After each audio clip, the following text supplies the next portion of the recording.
Number 10. The Spear of Destiny. The Spear of Destiny is, according to legend, the holy lance that pierced Jesus Christ's side after the crucifixion. It's one of the most holy relics in the world, akin to the Ark of the Covenant or the Holy Grail. But unlike those other two mysterious relics, the Spear of Destiny is on display right now in Italy, and it could be the real thing. In the Bible, the description of the spear is detailed in the Gospel of John. The passage says that when they came upon Jesus and saw he was dead, one of the soldiers, Roman centurion Longinus, pierced his side with a spear, and from the wound, blood and water came out. In one version of the story, the blood and water that sprayed out of Jesus Christ hit the centurion right in the eye, miraculously curing him of blindness. Longinus was so amazed by this that he immediately converted to Christianity. It's believed he was crucified as a martyr in the year 45 AD, and ever since that fateful poke with the spear, the weapon was said to have great power, being handed down through the centuries from kings to emperors.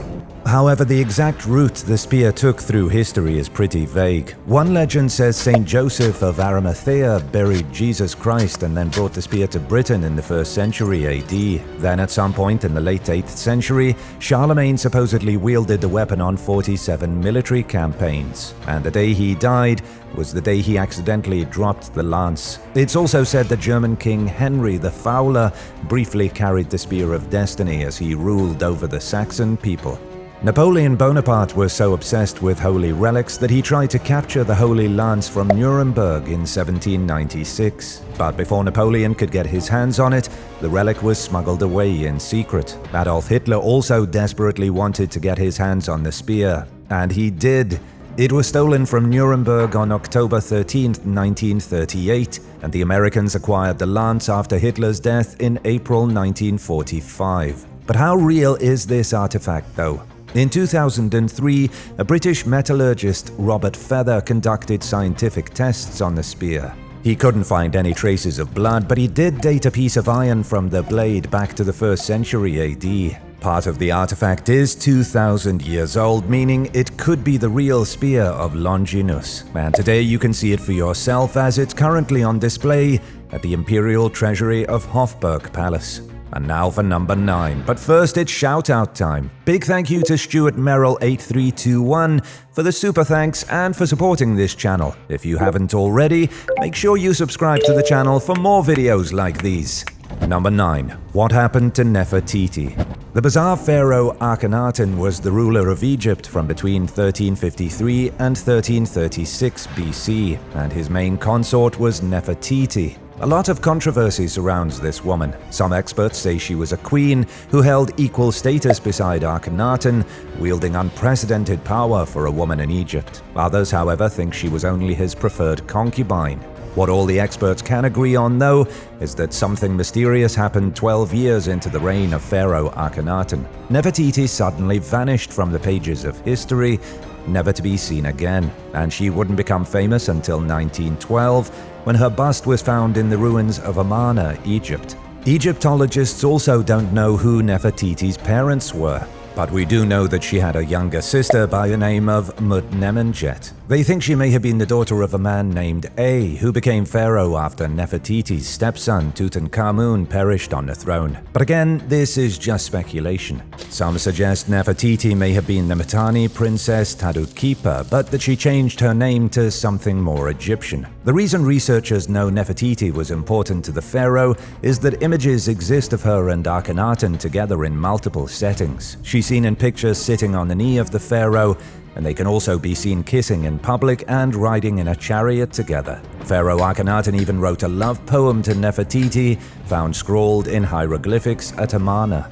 But if she was so important, what happened in the 12th regal year of the pharaoh? Her name abruptly ceased to exist. Researchers think she may have died, potentially from a plague. But some think she may have been murdered. Nobody really knows for sure. Shortly after she vanished, Akhenaten took up with a random guy and ruled Egypt alongside him. Some scholars think it may have been Nefertiti in disguise as a man. Maybe it was an attempt to legitimize her rule alongside her husband, seeing as women didn't have that much power in ancient Egypt to take hold of the reins. Whatever the case may be, Nefertiti's fate is an enormous mystery. Number 8. Columbus's cannibals. In October 1492, Christopher Columbus spotted an island on the horizon. He and his crew were hoping the island was Japan, a land rumored to possess a wealth of spice and gold. But instead, they were looking at the Bahamas. And it was one of the most important events in human history. Luckily for people today, Columbus kept a diary of everything he did during his trip to the New World. It might be a little biased because he wrote it, but it's still historically accurate for the most part. One of the things Columbus documented was the Arawak people of the Bahamas. He described how his crew, heeding his own orders, forced the natives onto their ship to search for Japanese riches. Christopher Columbus also wrote that during his time with the Arawak people, he heard stories of bloodthirsty cannibals. The cannibals were called Caribs, believed to be from the Amazon region of South America. The Arawak said how people had come from the Amazon and tried to eat them. They also described beings with only a single eye in the center of the forehead, otherwise known as cyclops. For a long time, scientists and historians alike have dismissed the stories of cannibals and cyclops. Modern thinkers, however, believe tales of cannibalism were used by early European visitors to justify their cruel treatment of the natives in the New World. But a new study suggests Columbus was telling the truth after all. There really were horrifying raiders called the Carib who abducted women, and yes, they consumed the flesh of men as well. Scientists used a type of facial recognition technology to analyze skulls found across the Caribbean, and the biggest surprise during their research was finding the skulls of Carib marauders in Jamaica, along with Hispaniola and the Bahamas. This proves that Columbus was right. There were Caribs in the Bahamas when he arrived. William Keegan from the Florida Museum of Natural History was quoted saying, "We're going to have to reinterpret everything we thought we knew." Still, there's no irrefutable proof that they were cannibals. There also isn't any evidence to suggest that Cyclops were living in the Amazon, the Caribbean, or anywhere on Earth. To be honest, if scientists found a Cyclops skull, that would truly be some groundbreaking stuff. But all researchers can say for sure is that around 800 AD, the Caribs migrated from the northwest Amazon and then settled in the Caribbean. Number 7. Alexander the Great's UFO sighting. In 334 BC, Alexander the Great was fiercely determined to become the new ruler of the mighty Achaemenid Empire. He struck great blows to the Persians in 3 major battles, and during the last 2 battles, Alexander tried desperately to capture the ruler Darius III. But these attempts were unsuccessful, and he escaped both times. Alexander wanted to capture King Darius because it would give him more authority when he took the throne of Persia. After the Battle of Gaugamela, Alexander marched to Babylon, where he was planning to establish the administrative capital of his expanding empire. A lot of interesting things happened in the next few years. Alexander did conquer Persia, but things started to fall apart after that. Alexander took on Iranian customs that cost him a lot of Macedonian friends. He tried to become a man of the world, accepted by all the people of his empire. However, this only worked to cause division within his own ranks. People hated Alexander so much that plans were made to take his life. But instead of fixing things, he decided to push forward and continue conquering the rest of the world in 329 BC. In his mind, waging war was better than sitting around messing with politics. And interestingly, it was in 329 BC that Alexander the Great supposedly made contact with extraterrestrials. It sounds crazy, and maybe it is, but what if he really did see a UFO? According to the rumor, as Alexander prepared his troops to cross the Indus River and attack India, they witnessed something in the sky. 2 great shining objects described by the soldiers as huge silvery shields spitting fire around their rims. The silver shields supposedly emerged from the heavens, then descended through the sky, spooking the army in the process. The horses and the elephants were terrified, and so too were the men, who panicked and refused to go any further. But then, just as they had come, the objects went back into the clouds and vanished. So, was this a real alien encounter witnessed by Alexander himself? Or is it just a story that's been blown out of proportion over the past 2,300 years? Let us know what you think in the comments below, and if you haven't already, subscribe. Number 6. The Monopod. The Monopod was a mythical being with a single leg and 1 gigantic foot. The earliest mention of a group of monopods comes from 414 BC. Famous Athenian playwright Aristophanes created a play named The Birds, and in it he discussed a marshy wetland where one-legged people lived. But a monopod didn't just have one leg and one foot. Its single foot was big enough to block out the sun and be used as an umbrella. In the 1st century AD, Roman author and philosopher Pliny the Elder suggested that monopods lived in India and Ethiopia. They'd supposedly lay on their backs and block out the sun with their preposterously big feet, and this was said to be a natural advantage to keep cool. The huge feet also worked to block the wind on particularly breezy days. It likely wouldn't be impossible for a race of people to evolve with only a single leg and a giant foot. It sounds silly, but just look at some of the wild creatures that have evolved over the past 500 million years. A race of one-legged people isn't that ridiculous when you look at something like an octopus. In 1086 AD, the image of a monopod showed up on the Burgo de Osma Betis map, and images of these strange beings continue to show up on early maps of the world throughout the Middle Ages and into the 16th century. Could they be real, or are they just the result of early travelers seeing Indian yogis standing on one foot for a long time? Nobody can say for sure, and that's exactly why this is such an exciting unsolved mystery. Number 5. The Antediluvian Maya. What little information scientists have on the Maya comes mainly from the Spanish, but most of the sacred books of the Maya were destroyed during the genocide of the 16th century. The Spanish conquistadors burned and destroyed any holy books they came across as heretical writings. There are still a few left, but not many. So there's a vast amount of information missing that should detail the origins of the Maya. They were around long before the Aztec, the Mixtec, and the Zapotec. But where did they come from, and how did they arrive in Mexico and Guatemala? This is something that isn't explicitly answered in any of the existing codices. The strangest thing about the Maya civilization is the dating of their most impressive and sophisticated buildings. In many of their cities, like El Mirador for example, the most magnificent structures are the oldest. It's as if the Maya arrived in places like Tikal, El Mirador, and Copan to find that they already possessed thousands of years of engineering knowledge. They built the best structures early on in the existence of the cities, and then things gradually declined from there.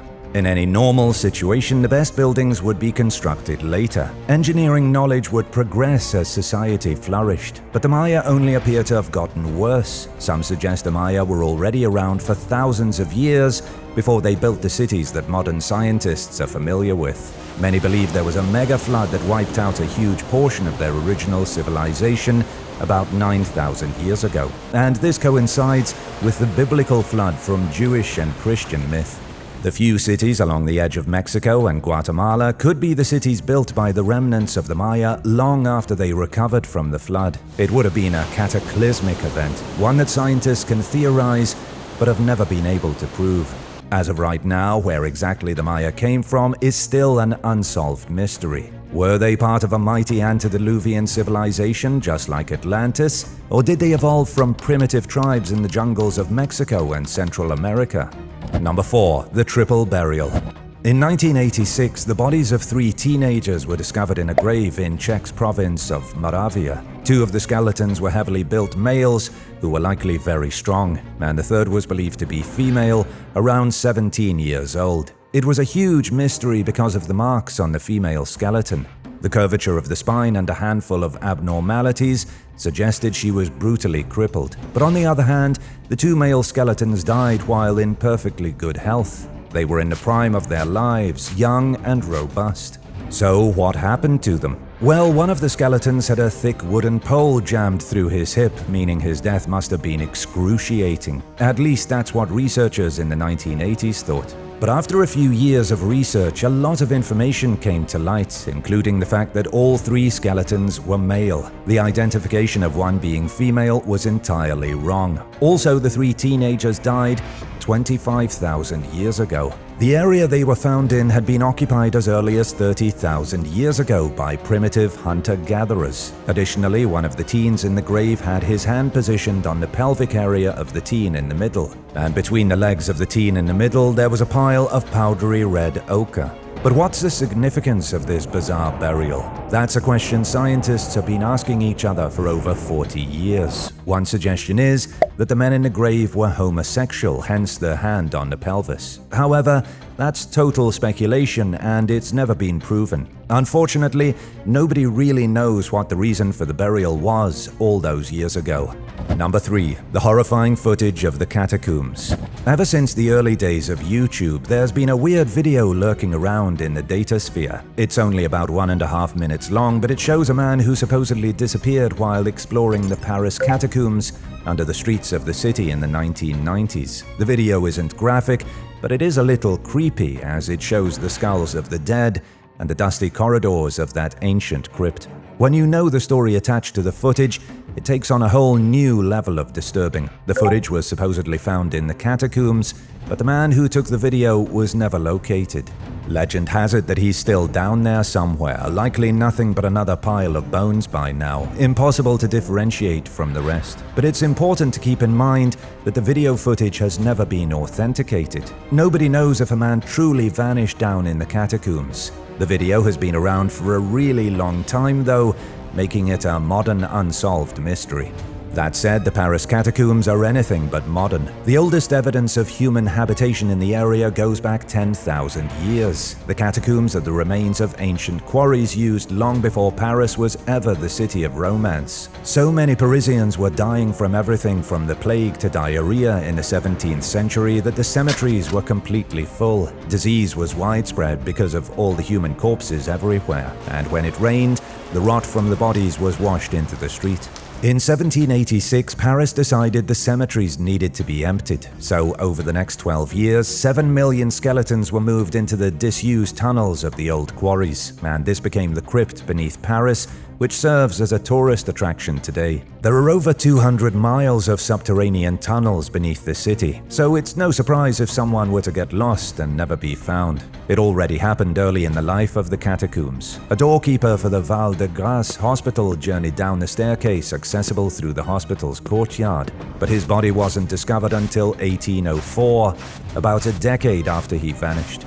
Number 2. Krishna's Butterball. In India's historic town of Mahabalipuram, there's a large boulder that's absolutely bizarre, sticking out like a sore thumb when compared to the rest of the landscape, and it seems to be completely immune to the power of gravity. The stone is perched on a very precipice of an extremely steep slope. Locals call the magical stone Krishna's Butterball, and tourists huddle in the shade beneath the stone, amazed that it doesn't roll down a hill and crush them like bugs. The boulder is frozen in such a precarious position that it seems as though it changed its mind halfway through rolling down the hill.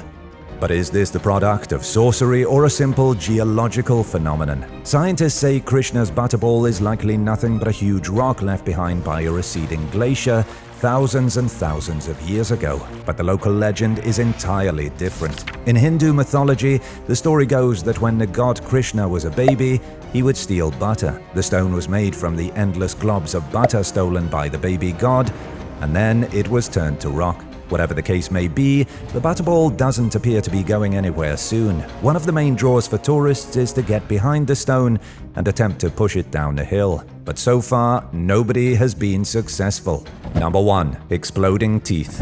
In 1817, Pennsylvania-based dentist W.H. Atkinson reported a case of exploding teeth. A clergyman came to the dentist saying he experienced pain and discomfort in the back of his mouth, and at first the pain was just a prick, but it continued to get worse and worse. The pain eventually became so bad that the clergyman would bang his head against the ground. Then one day, when he just couldn't take it anymore, the pain reached its peak, and as it did, a sound went off like a pistol, and his tooth exploded in his mouth. The explosion left the clergyman's mouth a bit sore, but the agonizing throbbing was over. The pain subsided, and with the tooth gone, everything was okay. And surprisingly, another case was recorded 13 years later. This time it was a woman who lived near the dentist. She experienced identical symptoms to the clergyman, and then her tooth exploded too. Then a third case was reported in 1855 by the same dentist. Another woman reported pain in her left canine until eventually the tooth exploded. Other dentists observed similar cases during the 19th century as well, like dentist J. Phelps Hibbler. Hibbler said that his victim's tooth exploded with such force that the woman almost fell down and experienced shell shock. There was yet another case recorded in 1918 involving an American naval officer, and here and there such incidents can be found, recorded by dentists in the 20th century. Then, for whatever reason, people's teeth stopped exploding. But what in the world was causing so many people's teeth to blow up in the 1800s? Dr. Atkinson originally said it was a buildup of excessive gas from tooth decay that caused the tooth to blow apart. It wasn't until many years later that scientists suggested metal fillings used in the 19th century were to blame. Because the metals were made from tin and lead, they could have theoretically turned into low-voltage batteries. The electrochemical charges from the metal fillings and the accumulation of gas may have led to the explosion of teeth. But modern dentists highly doubt that people's teeth were turning into exploding batteries. And in all honesty, nobody really knows how such a thing could have happened. It's one of those weird mysteries that doesn't even sound real and that most people have forgotten all about. How horrible do you think it would be to have your teeth randomly explode? Let us know in the comments down below. And if you liked this video, be sure to give it a thumbs up and subscribe to the channel. Thanks so much for watching, and we'll see you in the next one. Bye.